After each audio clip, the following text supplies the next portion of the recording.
Started. Good afternoon, folks. Welcome to the Lunchtime Discovery Series. It is good to be with you for another episode of our program, bringing you interesting people doing interesting things out there in the worlds of science, nature, conservation, art, and more, and education. Let me throw education in there today because our very special guest is going to be telling us and learning with us a little bit more about the education side of this science and nature stuff. My name is Chris Smith. I work here at the North Carolina Museum of Natural Sciences within the Department of Natural and Cultural Resources in the state of North Carolina. And this program is brought to you and coordinated by the folks in the Office of Environmental Education and Public Affairs within the Department of Environmental Quality within the state of North Carolina. And I only went through the full titles because we were having a delightful conversation about how long all of the names of things are out there in the world today. And it's my pleasure to introduce today's guest. We're going to continue on the theme. Today's guest is Laura Wood. Laura is the Environmental Connections Integration Specialist at Lincoln Heights Environmental Connections Magnet Elementary School. And Laura joins me now. Hi, Laura. Hi, good afternoon. Thank you for having me today. I'm excited to have you today. Normally on the program, we talk to lots of scientists or we talk to like wildlife officials, but I'm excited today to really get into that environmental education piece that we deal with here as well. Yes, we are a very lucky, very special school with our theme. So I'm excited to go through some slides and show you as best as I can with pictures all of the wonderful things that we are doing at our school to help students become environmentally literate citizens so that they can go out and be change makers in the world. The whole goal of education, right? That sounds great. Let's get into it. I'll turn it over to you. All right, so I just did the slide share. Can you see my slides? Yes, looks great. Fantastic. All right. So the title is Environmental Connections, Creating Environmentally Literate Students. And as Chris said, my name is Laura Wood. I am the Environmental Connections Integration Specialist at Lincoln Heights Environmental Connections Magnet Elementary School. It's one of the longest introductions that I give, and it is fun to talk about my position and my school. There's my contact information. So if you'd like to reach out to me later on, my email is ljwood@wcpss.net. And then there is my X handle, formerly known as Twitter, ljwood_, and then the initials of my school. So that is our logo with the little leaf there with blue and green. So I wore my blue and green shirt just to tie it all together. And I wanted to start out talking a little bit about some of the accolades that our school has received. I think it kind of sets the stage for the work that we have been doing, that we continue to do here at our school. And we'll start at the national level. We have been recognized as a U.S. Department of Education Green Ribbon School. So again, that's at the national level. Then at the state level, we are an EnviroSmart school through the Catawba College Center for the Environment. So they've recently revamped their program, and that's the new logo and the new title that they're going for. And I believe that is the location for the next EENC conference, just to throw that out there as well. We are additionally, here's another mouthful, we are a Wake County Soil and Water Conservation District Watershed Stewardship School. So there were a list of action items that we needed to complete to show how we were teaching about our watershed and doing positive things on our campus that would benefit our local watershed. So just kind of some backstory on the recognitions that we have received. And this quote to me kind of shows why we're doing what we are doing. And it says, if we give kids the opportunity to get outside, to learn in nature, to engage with nature in an outdoor space, they're going to learn to preserve nature and fall in love with it. And that really speaks to what we're doing at our school. And I wanted to start with that. So I want to go to the beginning in terms of our theme. How did we get to have this amazing theme? So the background is, as I mentioned, we are a Wake County public school system, public school. We are a magnet school. We have a base population, and then we do have some magnet seats. So if you're in other parts of the state or somewhere else, that might be a different concept to understand. Magnet schools look different in different places. But a grant was written because we wanted to have this environmental connections theme all the way back in 2016. And the grant was written to have two sister schools. So we are one school here, and our sister school is Millbrook Environmental Connections Magnet Elementary. And they are up in Raleigh in a different portion of Wake County. Both of our schools were Title I schools with underserved minority student populations, which is why this theme was chosen. And it was based on Richard Louv's Last Child in the Woods, Saving Our Children from Nature Deficit Disorder. So the school system wrote this MSAP grant that was submitted. And with that, they also included tenets of the North Carolina Environmental Literacy Plan. So the new environmental literacy plan will be coming out very, very soon. And so we're excited to look at the new plan and what are some other ways that we can continue to weave those into the goals of the school. So obviously we did receive the grant, and that funding was able to put our grant into place. That included paying for staff positions for the duration of the grant. It was written as a 5-year grant, but we did get a 1-year extension due to COVID. So staff positions, curriculum materials and development, staff development, and more. All of our students, as I said, we are a magnet school, but all of our students receive an identical experience. If you were to look in a classroom, you would not know which students were our base students and which were our magnet students. Some schools do different things with their populations, but we do not. So all of our students are receiving the same education. So looking at what does magnet theme implementation look like at our school? So the positions, first of all, we have a magnet coordinator. So that is previously been a full-time position. Myself, the Environmental Connections Integration Specialist. Then the lovely picture there, the lady that's in the maroon sweater, she is now my partner in my little tiny office. So she has a title of a magnet coach. It was not originally written into the grant, but our school felt that we needed some additional support with COVID and coming back after COVID. And so we decided to add a magnet coach position. So she's been great, very, very much a help to get our program back on track after COVID. We have 2 environmental inquiry teachers, and we'll talk more about that and what that looks like. We have expeditions, which are elective courses. They are connected to our theme. So essentially, those are the last 30 minutes of every day, and the students get to choose what topic they are interested in and what they would like to learn about. And they are all science or environmentally related. And so the students, as they go through each grade level, so K and 1, 2 and 3, and 4 and 5, are able to choose what they would like to learn about. We do obviously have an outdoor learning focus, and you'll see some pictures of some of our spaces. We have lots of critters, and yes, that is a tarantula. If you have looked at the picture very carefully, that is Terry. She is our resident tarantula, and as you can see, she's enjoying her time out and just kind of giving everybody a good laugh. So we'll look at some more of the critters that we have. So looking at what the professional development looked like, in the beginning, it was a brand new theme. And so the staff on board were looking to receive, professional development to help them learn and grow on the best ways to teach this theme to our students. So money in our grant was earmarked to pay for registration for environmental computer certification. And that was really awesome, so that any of the teachers who wanted to pursue their EE certification, that money was set aside for the registration costs. We had money for subs for staff to attend professional development if a substitute was needed. We did all of our staff with the UTOTS program, using the outdoors to teach experiential sciences with the museum.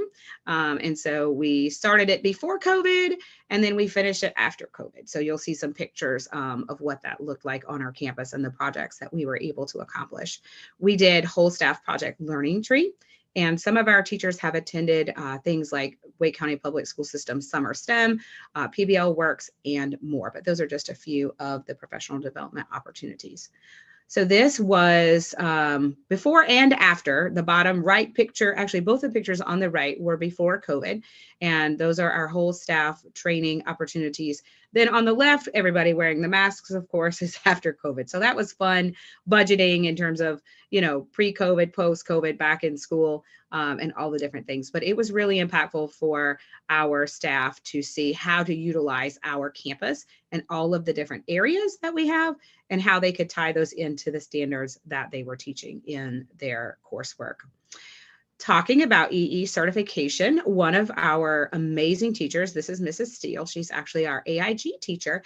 She took the EE certification and ran with it, and she was able to accomplish it in probably near record time. She loves to camp, she loves to visit so many different parks, and with COVID and being able to teach virtually from pretty much anywhere. She took that and really was able to travel around and attend lots of workshops, and she completed her certification. So this is just a screenshot showing, so many things that our staff have been able to do. And just a side note, she was the NCSTA District 3 Outstanding Elementary Science Teacher for 2021. I couldn't put this on here and showcase her without mentioning that as well. So even as an AIG teacher, not even a classroom teacher, she's done so many amazing things for the students that she sees and for our school as a whole. So with our environmental connections theme, there are 3 branches, hence the cute little branches that we have there. We have core integration. So that's looking at classroom teachers and how do they take the state standards and then look through an environmental lens to teach that content curriculum. Those expeditions that I mentioned that are the last 30 minutes of every school day, and then environmental inquiry. So we're going to talk a little bit about what is environmental inquiry and why is that such a big deal in terms of how our program is implemented. So some details about what is EI is what we call it. We have 2 full-time EI teachers, and I apologize for the picture with masks. This is the only one I could find of them together in the same place at the same time. So we have Miss Dukes and Miss Jackson, and they are amazing. So with EI, our students attend 2 days back to back during our 6-day specials rotation. And Miss Jackson is the scheduling queen. Every year she fixes the schedule and makes it work, and she is amazing at that. So we have 1 EI teacher that teaches inside, that is Miss Dukes, and Miss Jackson teaches exclusively outside. She does not have a classroom in this building. So the outdoors is her classroom. So both of them utilize the same quarterly units, but we do have an indoor piece and an outdoor piece for that engagement. So what do students do in EI? They engage in quarter-long PBL projects, participate in citizen science. They have guest speakers, virtual field trips, and then, as we mentioned, they get to learn outside. So the 1,000 hours outside, this butterfly is just inside the door to where Miss Jackson goes outside every time she sees students, and she fills in a little teeny tiny space every time. And it has been amazing to see the progression of coloring in this butterfly to represent 1,000 hours of her teaching outside on our campus. And perfect for today, she has a wet weather warrior. They get like a little mini certificate they can hang on their door because she teaches outside even in the rain. We have an outdoor classroom. We do have sets of little rain jackets and all sorts of things. So unless it is a safety issue with like thunder and lightning, those students are still going to be taking time outside to learn in environmental inquiry. These are just a few examples. This is not a comprehensive list, but for example, you can see each quarter listed there, and then the magnet theme of the quarter. And then in the bottom box, you can see 2 different grade levels and some example topics of what they would be learning about in environmental inquiry. So again, remember, it is a specials class, a specials rotation that they attend 2 days out of that 6-day rotation. So they would go, a couple of times a month. So if you're thinking like, how much can you talk about birds? It's not every day for that amount of time. It is going to be 2 days during the specials rotation. So again, these are just a select couple of topics that they would cover. And some of the citizen science projects, these are all Miss Jackson's pictures. I will not take credit for them, but they have been doing the Lost Ladybug project for a couple of years now. And those kids have the most fun trying to find the ladybugs. And so she has got pictures of every ladybug and every kind of life stage. And they are just so ecstatic. And even out at recess, or if they're walking to the bus or they're going from lunch, the kids always have their eyes open and they are looking. And so they're very excited to show anyone anything that they find along those trips outside. One program that we have done in the past, but we have stopped doing, is the shad in the classroom. So in the top left, when Miss Jackson did have a classroom, she had a space to be able to put the eggs and then the little teeny baby fry when they hatch. But with the loss of the classroom, she lost the space, and we did not have another person that was able to take that on in the space that it needs. But it is a great program, and I wanted to share it in case you're not familiar with it. And I did circle in the middle with the blue because you can barely see their little teeny tiny eyes. So you get the eggs and then very quickly they hatch and then they have to go into the river. So you can see those were two different drop-off locations where I got to take them. And then we did like a live Google Meet so the kids could see me taking their little babies and releasing them into the water. So that was really awesome. They do lots of learning about trees. So talking about Project Learning Tree, they learn so many different things. I'm sure if you've done Project Learning Tree, you can see some of the different activities right there that you recognize. So that's wonderful. They work in the gardens. We have a multitude of different gardens, all the way from building garden beds on the left to the mountain of soil that you see on the right. So the kids are working to fill those garden beds once we get new beds in place. They are mapping out what are they going to plant, and then they're harvesting. They are, noting what's in different beds, and the top right beds are actually in a different location on our campus, but sometimes you'll see students there working during their expedition. But the one in the middle is just the cutest. It's one of our favorites. All the kids working together to push the wagon. So the wagon has all of the supplies, like either the shovels or the trowels or whatever they were working with, clipboards, all of the things, little knee boards to lean on. Just the cutest picture of all of them working together. We do have indoor tower gardens as well. So we have outdoor garden beds and then indoor tower gardens. We have 3 of them in the building throughout, and they will plant herbs primarily, and then we harvest them. The students, you can see there, trimming them back. And students do get to taste test what they grow. So again, our art teacher, Mr. Seiler, is wonderful, and he does a gardening expedition. So they'll be growing potatoes and carrots and cucumbers and beets, and they get to try them.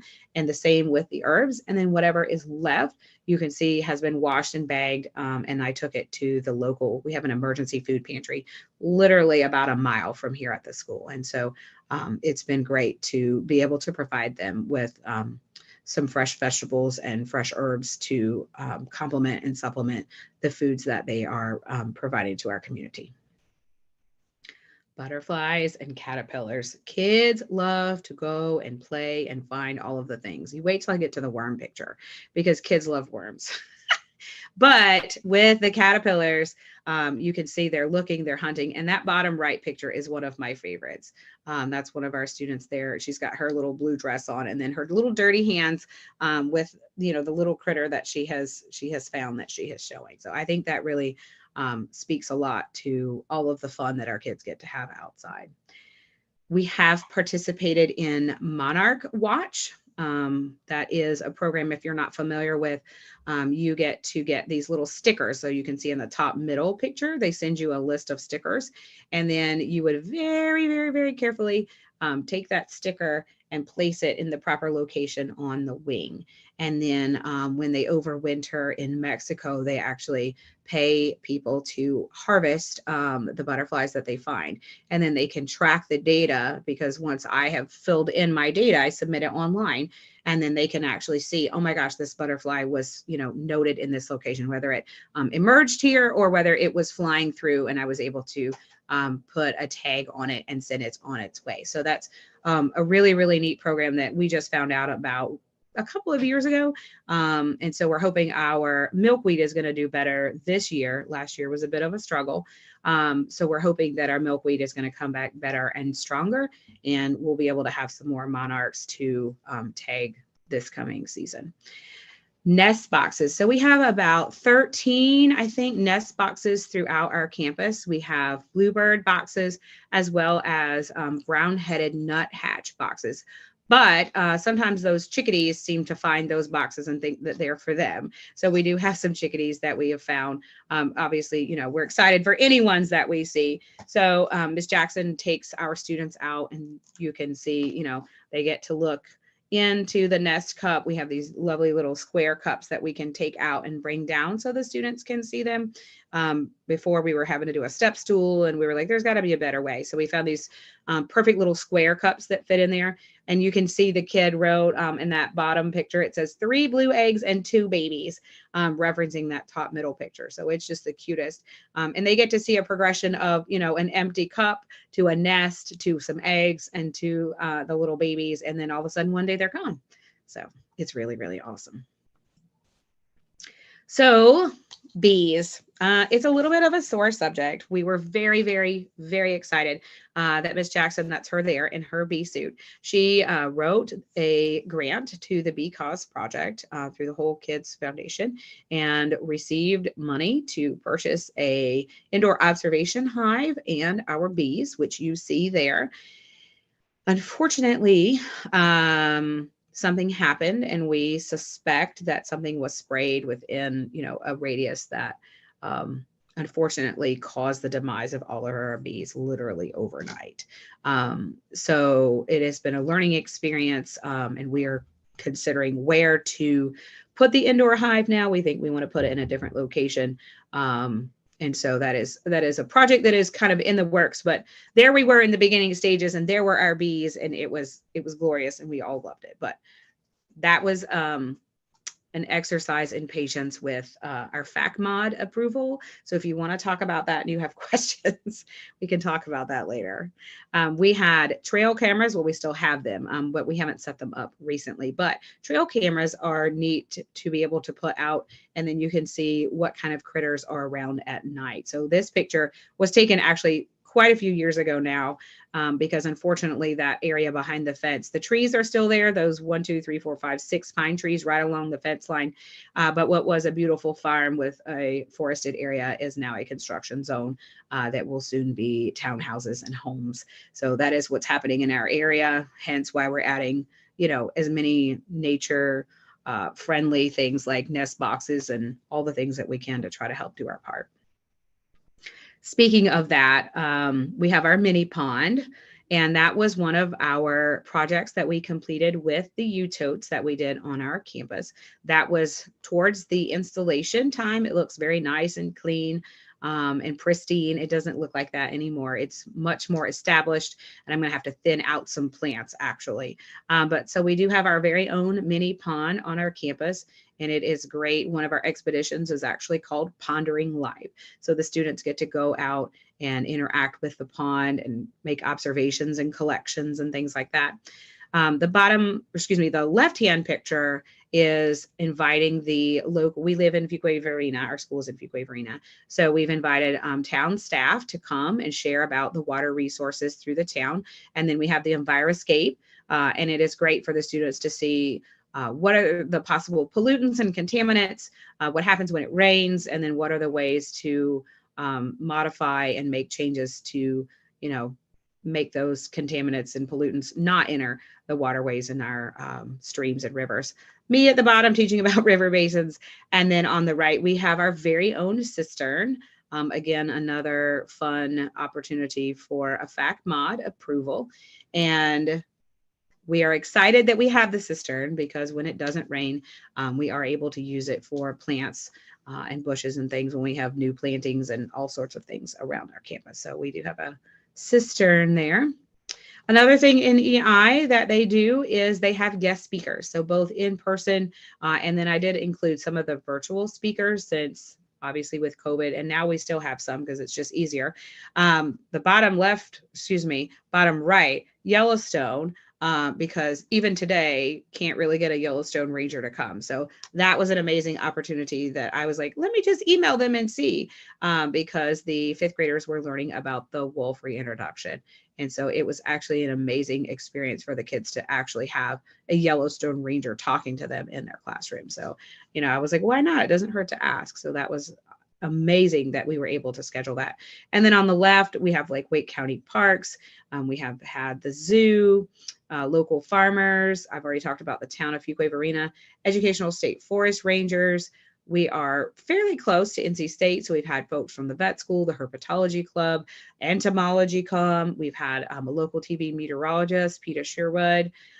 So just, trying to show students connections within our local community and across the nation, but also potential jobs and careers that they may be interested in, that they may not even know are jobs and careers that are environmentally focused that they could possibly one day, pursue.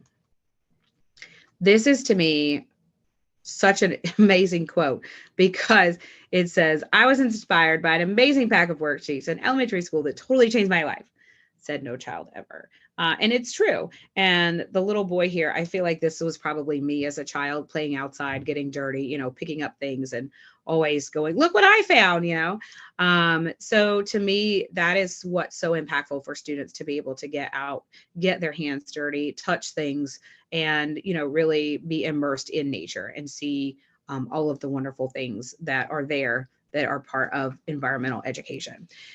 So I wanted to talk a little bit about what are some ways that you could move from a normal lesson inside and thinking about what would that look like if you wanted to shift to be more outside or to have a more environmentally themed lesson, or even just have some more tactile hands-on things that students could be using in your lesson to make them more connected with the environment. So first of all, we kind of think of this as like our seed level. Like you're like, okay, I'm going to start small. I'm going to start here. You can bring some of the outdoors into your classroom. So we have, kid you not, we've collected acorns, we've collected pine cones, and we have brought all of them in for teachers and for students to use. And we've even had teachers who sent their kids out to go and collect those items and then bring them back into the classroom. So that's kind of a baby step where you're still getting a hands-on manipulative. And the kids are sometimes getting that chance to go and collect the items and then bring them back inside. I've also printed out and laminated acorns and different colored leaves and things like that. So, leaves don't seem to last very long if you wanted them to do a math activity, but laminated colored leaves, you can draw it with a Sharpie on or dry erase markers, and then you have those to be able to use almost indefinitely. So the next thing that you could do, this is kind of our sapling level, is that you can teach your normal lesson outside. And we'll talk about that a little bit more on like how to get outside. But that would kind of be what we think is the next lesson. So taking your normal lesson. In our district, we have a language arts curriculum that is called an EL curriculum. It is very scripted. There is not the opportunity for teachers to modify it. And so it's not like they can change the lesson to be integrating the theme. So what they will do in many cases is they will just take the lesson that they have to teach exactly as it is, and they will just teach it outside. We have lots of different spaces on our campus where teachers can do that. So we'll see them just taking, their book or their workbook or their clipboard, and they're doing that lesson outside. And then we call this the mighty oak. The bottom level is planning your lesson to utilize those outdoor spaces and the environment or school grounds that you have available. So you're really being intentional with what you're teaching and what are the ways that you can kind of mesh everything together to make it as impactful as possible. So thinking about, well, I want to go outside, but I'm not sure what are the procedures and what are the things that I need to keep in mind, or what might I forget to do to make this a successful learning opportunity for my students. So I tried to put down some of the things that are our practices here. Obviously, depending on where you are, if you're in a different district, you may have different regulations, or you might have a different little bit on a twist of some of the different things, but I feel like these are probably fairly general that kind of cross over. So here at our school, we tell the office beforehand. We have a classroom phone. You pick up and say, hey, I'm getting ready to take my class outside. We should be out for about 15 or 20 minutes. So that way, if they need to reach a student to check out, or they need something, they know where you are and they don't call the room and then can't find you. And then we also request that teachers call when they're back inside. Hey, I'm back in. We're here. And then take your walkie if you have one. We only have one per grade level, so sometimes that's not always possible. That's why I said cell phone. Our secretary is amazing, and I think she probably has everybody's number, so that if she can't reach somebody on the walkie-talkie, she's able to reach them via cell phone. And then we have a red bag, that is our like emergency kit, that has band-aids and tissues and all the other things that you might not think you might need, but it's great to have all those things there just at the ready if you happen to need them. Know which students may have an allergic reaction outside in treatment. We have students who are allergic to bee stings, and we have students who are allergic to ant bites. So we want to make sure we know who those students are, and making sure that, they are not at risk as much as we can. And then if something does happen, we know what the procedures are, for treatment for those students. You would want to go over the assignment and the expectations before you go outside. So while you are still, inside, here's what we're going to do, talking about the expectations. You want to include boundaries. The lesson will be between here and here, a clear signal of when you need them to come back together. If you have a class call, if not, I've heard people do different nature calls, or if you just need them to pay attention, you would want to practice these things beforehand and make sure that, they are understanding the expectations, and if not, review and repeat. Something else to think about is to check out the area, and the assignment that you're going to be completing. So on our campus, recess interference is actually a major thing. We have a smaller school grounds. And so where recess takes place, you have to look like, okay, what time is recess and what areas are going to be used? So I can't teach my lesson here because, third grade is going to be at recess. So I need to move where I'm going to teach in terms of location, or sometimes teachers will flip-flop parts of their day if possible and teach that portion at a different time. So looking at, where is the best place on campus to teach that, and what is the best spot and time to be able to do that. What materials might you need? So I mentioned clipboards. All of our teachers have a class set of clipboards, and they have a rolling cart, so that they can put all of the clipboards in there. If you had other things, sometimes they have boxes of chalk. That's another great tool. Kids write math facts, or they practice spelling words. Having sidewalk chalk is something they use fairly frequently. And so those things can all go in the cart. Making sure to give students some time to explore and wonder, especially towards the beginning when they're not used to going outside. All of our students across the board pretty much are used to it, but it would be something new and different where kids need to understand this is not recess. You explain recess is at this time and this is a learning time, but giving them a minute or two to kind of acclimate themselves and get used to their space can be very, very helpful. We have sit spots in that picture that you see on the top left. Those were a grant that we wrote, so I'll not talk about them necessarily later when I talk about grants, but we got enough for the entire school. It took us a couple of years because we've been growing, hence all the houses building, behind the school. But this was our magnet coordinator at the time. And so she helped us get all of these sit spots so that every class has a class set of sit spots, so that when they go outside, if they want to sit in the grass, they want to sit on the concrete, they have this available for them to use. When hiccups occur, because they will, don't give up, reset, try again, review the expectations. And I didn't put this on there, but ask for help. Obviously, not every school is going to be a magnet theme, but there's got to be a support person, that should hopefully be able to assist you if this is your goal and you want to spend more time outside. I tell all of our teachers that any of us on our magnet team are available to help. If you just need extra hands, if you just need, assistance on getting the activity started, we have set up activities. We've done fossil hunts that we go and set everything up and, provide that for the teacher. So we just say, let us know what you need. And then, of course, reminding families of clothing or shoe expectations as needed, and reminders to bring water bottles. We put water bottles on our school supply list at the beginning of the year so that we expect students to have a reusable water bottle. And if not, I have a whole box full of reusable water bottles that were donated to us, so that any student that does not have a water bottle, we provide one for them so that everybody can have the water outside. One thing, again, that might be new to these students is spending time outside. Even for our students here, taking them somewhere new, being outside can cause fear.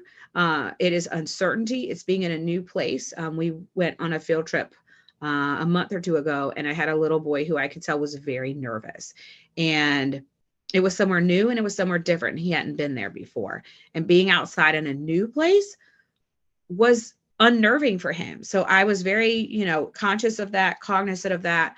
We have some students who are very fearful of flying things, again, even at an environmental school.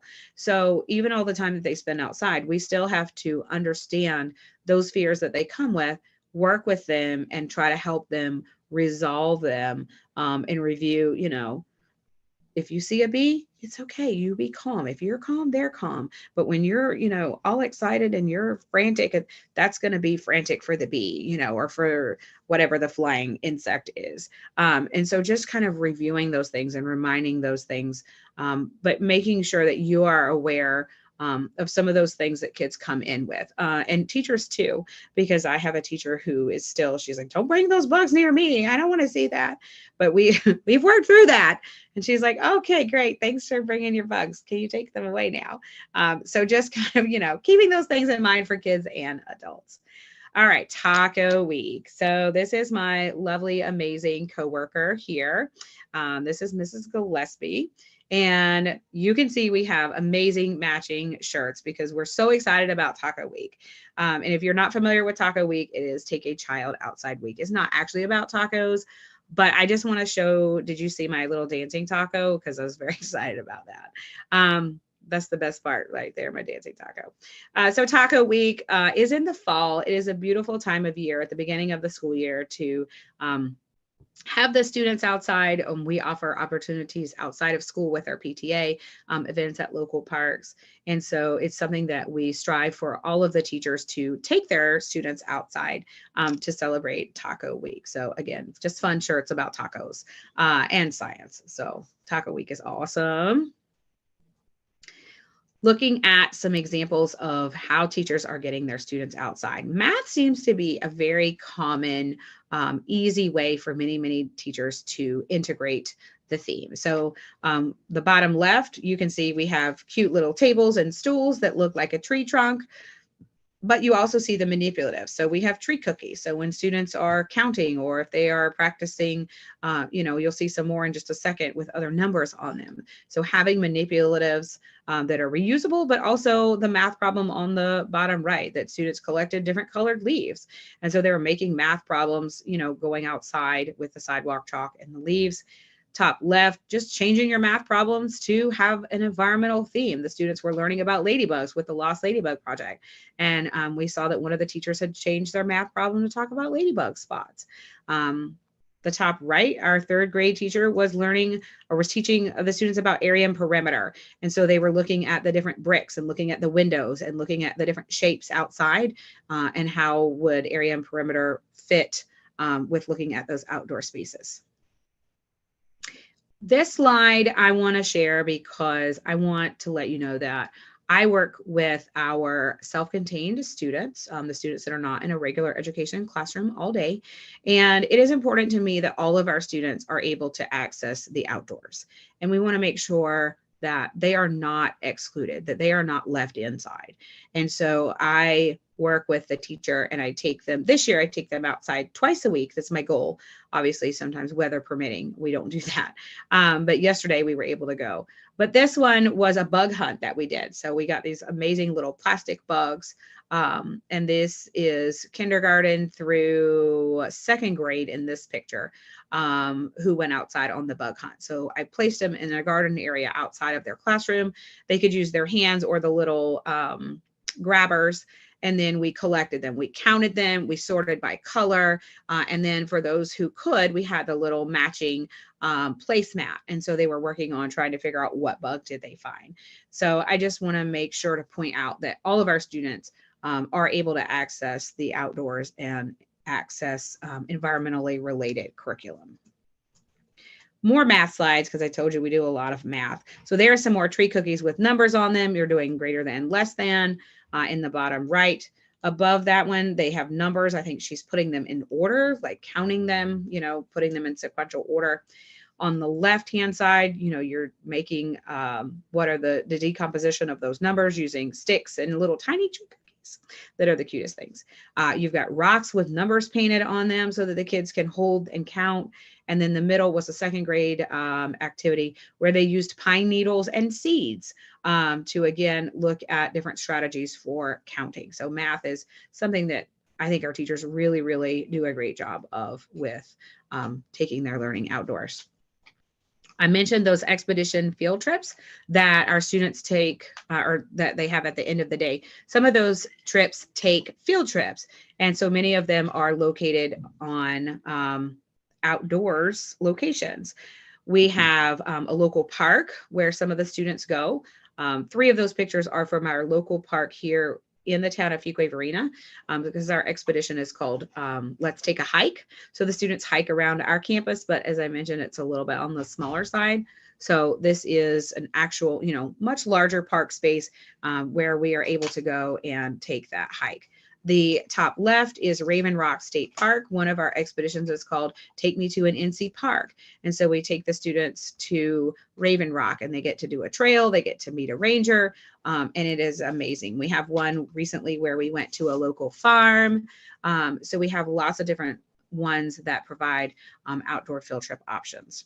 So you saw the tarantula earlier, and I told you we had a lot of critters. So just to showcase some of all of the critters, this may not be all of them. The worms, I told you kids love worms, right? So that's just a funny picture. They're not really our critters, but they kind of are. They're like honorary critters because the kids love to play with the worms. We have Madagascar hissing cockroaches, best beetles, millipedes, hermit crabs. We have 3 bearded dragons. We have 1 box turtle. She is a rehab turtle who was not able to be released because she unfortunately lost both of her back legs. So that is why we have a box turtle. We had a hedgehog. We have 2 aquatic turtles. We have guinea pigs, an axolotl. How many people do you know have an axolotl? We have an axolotl. Her name is Pineapple. She's a little bit bigger than that now, but that was the best picture, and that's why she's pineapple, because she's yellow. We have a chinchilla, and of course the tarantula that you saw earlier. So lots and lots of things.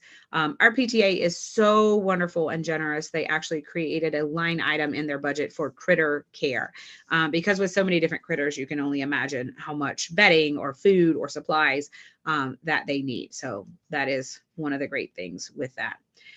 Outdoor spaces. So I've talked a lot about like we can go outside for teaching and learning. So I wanted you to be able to see what some of those spaces look like. We have picnic tables in our courtyard, the top left. The center, we have an upstairs patio space. And so we have picnic tables up there. We have benches. One of our amazing teachers wrote a grant to get these little sitting desks. I'm not exactly sure what the actual official name of them is, but they can sit on the bottom, and then it has a little writing surface at the top. And there's some benches up there. The bottom left, that is Miss Jackson's space. That's her outdoor education classroom there, those blue and green benches. We have the chairs that you see on the right-hand side. We also have a set of about 6 picnic tables in one location, as well as an outdoor classroom. Another great thing is that our school counselor, unfortunately, she just left us. She went to another school closer to her home, but we were so pleased that she embraced our theme as well. So she did mindfulness in the environment with her group, and she had different things that she did with them, talking about how to calm their bodies, drinking water. And she had a sign on her door that was like breathing techniques, and they were all related to animals. And so it was really, really great to have all of the parts of our school kind of on board with our theme. We have an Adopt a Highway section that is right inside of our school. Staff have done Adopt a Highway cleanups, as well as you see on the right, we have Grow Ambassadors. That is something else that our counselors set up. So the Grow Ambassadors could do litter cleanups around campus, and our Grow Ambassadors collect the recycling on Friday. So that is entirely their job. The teachers put them outside the door Friday mornings. The students get the big green rolling carts, and they go around, and then the tag in the middle is actually a little cute sign. It says, oops, you put these things in that didn't belong in your recycling bin. So those Grow Ambassadors do a great job with that. Composting is something that we have been progressively adding. We have paper towel composting in the staff bathrooms. So that's the left. The middle two pictures kind of go together. Our fourth graders and fifth graders and some of our third grade teachers have a compost helper. You can see our compost helper there. At the end of lunch, that student is responsible for collecting compostable items, and then they drop them off into our compost bins outside. We have several of those earth machines that we can put those materials in.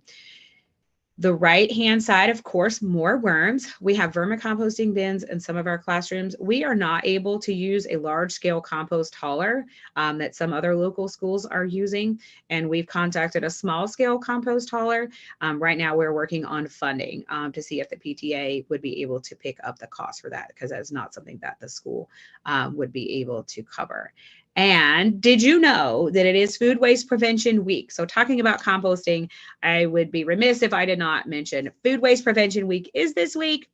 The picture at the top was last night. I did want to throw that in there. 8 of our third grade students came last night and spoke at our local town board meeting, and each one of them gave a fun way that people can reduce food waste. So that was a great opportunity for them to showcase in the community and make the community aware of ways that they can reduce food waste. So there is the Use the Food in Sea campaign. That is a great website that you can check out about Food Waste Prevention Week. And then a year or two ago, I did a food waste reduction webinar with Miss Bianca Howard there from Wake County Solid Waste. So we've done a couple of different things to help our community know and understand and learn about ways to reduce food waste that's ending up at our local landfill. Another thing we've just started recently within the last couple of months is some liquid diversion in our cafeteria. We were able to get a sink, thank you so much. And with that, we got a bucket and a little dolly. And now at the end of lunch, all students that have a milk carton can pour out the remaining liquid into the bucket. And or if they have a juice box, or like a can. Sometimes the cafeteria sells canned drinks, not sodas, but like these like sparkling juices. Pour them out, and now you see the blue recycling bin. So the milk cartons can now be recycled, whereas before they were all going in the trash. And then we have the recycling for, you know, all of the things at the lunch. My wonderful coworker and I take that bucket and empty it twice a day, once after breakfast and once after lunch. But that's another way we're keeping liquids out of the landfill and then being able to recycle those containers. We have Explorer backpacks. We have 2 different types, one's for K2 ages and one's for 3-5. So that's why you see 2 different colors there. And we have 10 of each, and families are able to check those out and borrow them for 2 weeks or so, and then return them so that other families are able to take them out. They include things like binoculars and local park maps, bingo sheets, nature guides, identification guides, all those sorts of things. We participate in walk, bike, and roll to school day. There is a day in the fall and a day in the spring, and that is a great opportunity to show students the benefits of physical activity as well as enjoying time spent outdoors. So we partner with an amazing church about 2 blocks up, St. Augusta Baptist Church, and they allow our buses to drop off there, and then our carpool line actually to go through their church parking lot. So we have the mayor there, the chief of police, and you can see some of our students walking, biking, scootering, all those great things to, again, showcase physical activity and spending time outside. Along with buses, we have air quality monitor that you see on the right. It is a purple air monitor, and it's a little sensor, and it shows it's tied to a map where we can look at our location and check what the air quality is looking like, different days, different times. We have these amazing signs, thank you to the Division of Air Quality, that are posted in the front along our carpool line to help adults remember to turn off their engines. And a great quote, you know, the child who gets distracted by observing a feather on the ground and hearing the wind rustle leaves will grow to understand so much more. There's so much more out there. So grants, we talked about that. If you're not familiar with the Go Outdoors grant, check it out. We've been to the beach. We've been to Bass Lake Park. We've been to Prairie Ridge Eco Station. I talked about the sit spots that we got with grants. We have our very own NC Green Power solar panel array, obviously a major grant with lots of money tied to. So that is an amazing opportunity. We have a story walk with our Fuquay-Varina Women's Club grant. So we got books and laminated them. Well, we cut them up, then laminated them, and put them on the signs, as you can see, and we've put them throughout our campus. So another way to increase literacy and time spent outside. Not all classrooms have 4 walls. Community groups have been amazing. We have Wake Audubon, the South Wake Conservationist, Poe Health Center, obviously the North Carolina Museum of Natural Sciences, the Fuquay-Varina Garden Club, and Agape Environmental Education Center. Those are all amazing partners that we've worked quite a lot with. Our PTA is on board with our theme, and we have an event in the spring where we invite these community partners to have tables and share with our families. We have community volunteers that come and help work in our gardens, help set up gardens where we didn't even have gardens before. We have a green team now of parents who come and help. Our PTA chooses artists in residence that embody our theme.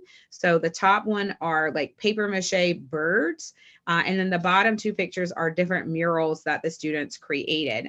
One set is hanging in the cafeteria and the other set is in our library. So PTA does an amazing job coordinating those things to be mindful and to integrate our theme as well.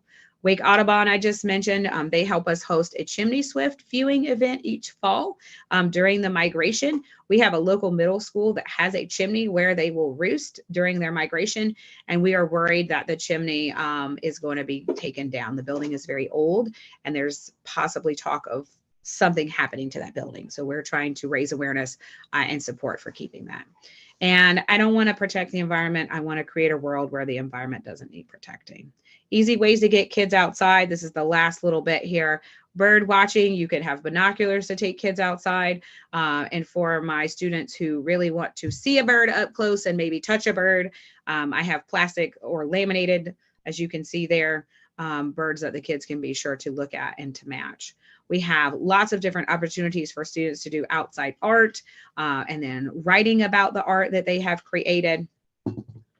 Drop everything and read outside. It was Read Across America Day very recently. There you can see the background of the, No More Farm. And the entire school went outside during our time for Drop Everything and Read. And there's one of those sit spots you can see on the left. So that is neat. Just take your reading outside. Scavenger hunts, bingo sheets. Those are all ones that we have at our school.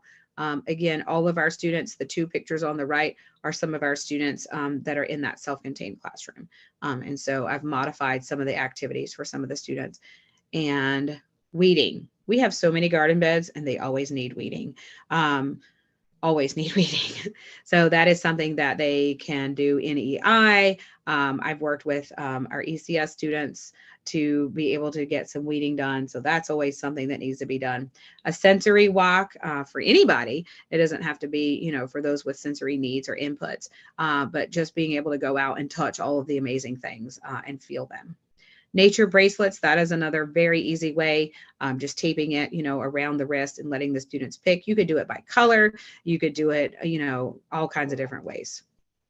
Plant something. We have so many gardens. I just told you lots of different things to be able to put. Watering, always something else to be watered. Animal tracks and scat, if that's something common you have in your space. We don't have that as much here, but I wanted to at least mention it. You could collect rocks and paint them. They could write poetry that is environmentally themed. You could make a nature walk map, either at your school or of another space. Roly-poly bug hotels. You can investigate, what are you throwing away? Are you recycling correctly?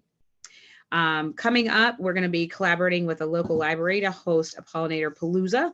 Students are going to write about pollinators and have seed packets. PTA is working with an Eagle Scout to provide more outdoor seating around our solar panel. As I mentioned, we're trying to get some more composting going.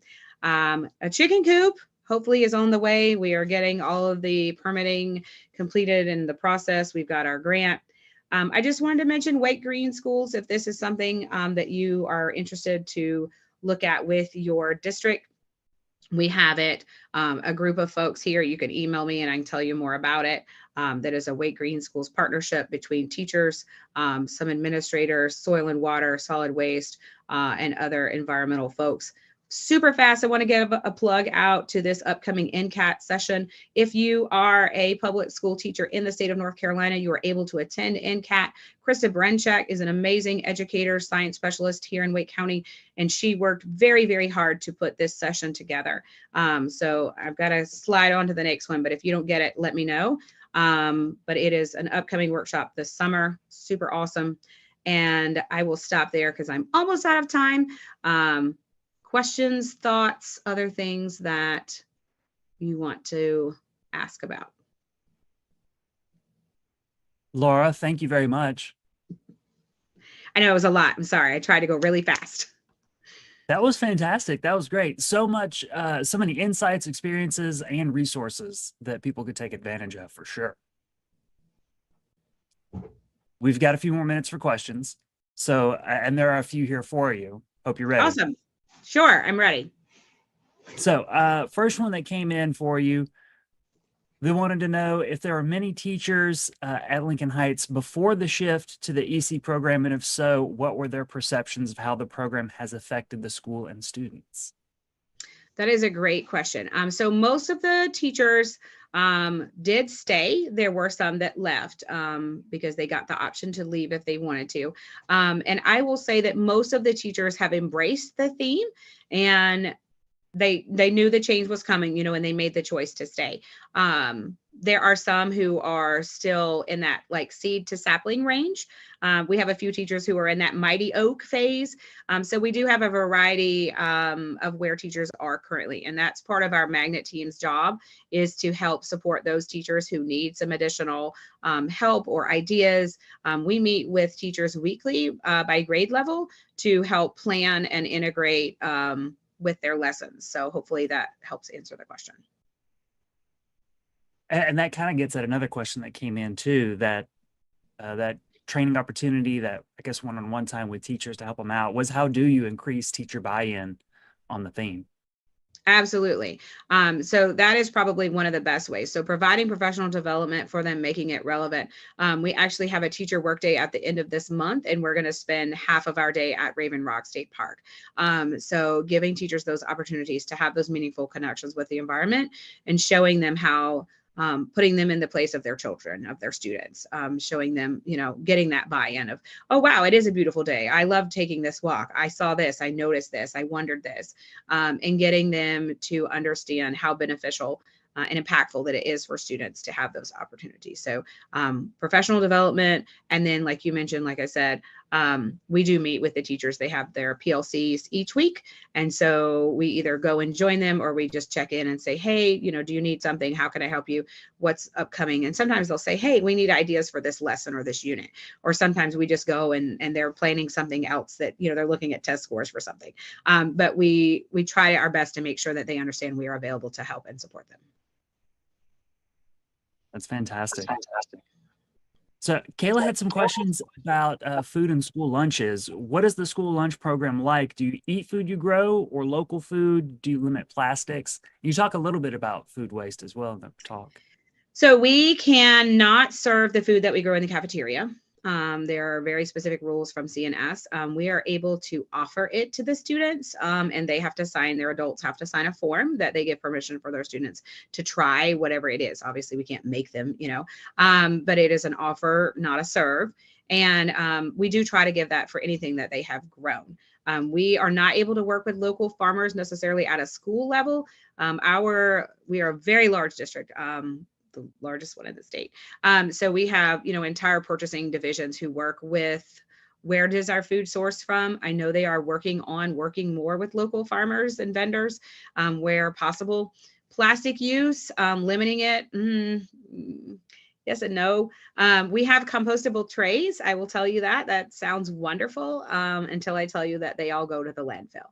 And so that's a whole nother, I've been working on that since I've been here. But not having a composting vendor that will service us. So other schools are able to do that. I've been working with Wake County Public Schools to put dishwashers back into some kitchens to do a test. So they're going to put 2 dishwashers back into kitchens that were either new constructions or remodels, to see about cutting the waste there. and just go back to having trays in silverware, real silverware. But there was recently a webinar that I forwarded to the heads of CNS about reducing plastic use. So I am trying to push things as much as I can, but I will not say at a district level there has been significant progress necessarily, unfortunately. Thank you. And similarly, when you were talking about the liquid disposals, the question came in from Kayla, does the school have a gray water system? We do not, and I don't know of anyone in the district that does. Mm-hmm. Makes sense. Well, I also have to say that in the chat, there were, earlier on, there were lots of usernames in the chat labeled as staff at Lincoln Heights or staff at with magnet programs who are singing your praises, Laura, Oh, for all okay, the great. fantastic work that you've done. The chat Fantastic. just filled up with appreciation. Yay. Awesome. Well, I try. And, I hope I'm doing a good job. well, just based off all the happy faces in the photos you shared, it looks like it's working. And that even in what impresses me so much is that even in the smallest ways, like writing numbers on rocks and doing math problems, connects students to the environment, even when the content is math problems, right? Right. It's learning, it's tactile, it's nature, and then that those simple experiences, right, build throughout the education system, or build throughout their life, their career in an education system, to build to environmental literacy. And even if they're not environmental warriors when they become adults, right, they're connected to the natural world in a way that they might not have been otherwise, and help us make smart decisions to protect the planet. Absolutely. Are they going to remember doing math facts onto a worksheet, or are they going to remember, oh my gosh, I got to play with rocks and count today, or I had tree cookies that I got to use to do my math lesson today. So that really is kind of where we're going with that. Thank you. I know there was a comment that came in that was like, I wish I was a student in one of Laura's classes. And I was like, yeah, where was the rock numbers when I was in elementary school? That would have been so much fun. Yes, thank you. We get that a lot. And I'm like, well, I feel like that's a good compliment, so tell everybody And well, let's see, one more came in for you. You got a couple of minutes? I sure do. Okay. How does the environmental connections theme impact student learning and behavior? I would say in terms of the behavior, there is a lot of research that shows that negative behaviors reduce when students are able to spend time outside. And I think that kind of lends itself to the slide where I showed about our counselor doing her group in the garden. Those were some students with some challenging behaviors. And she intentionally chose those students for that group to be able to give them time to be outside, to be free from the walls. And it was very impactful for them to interact with the environment. And that's why, she saw the research and she understood that the way they behave inside might be very different than the way that they react outside. Obviously, you have to prepare them and you have to give them the boundaries and you have to review the expectations beforehand, and differentiate it from recess. So that's something that, we're very clear about to make sure students understand.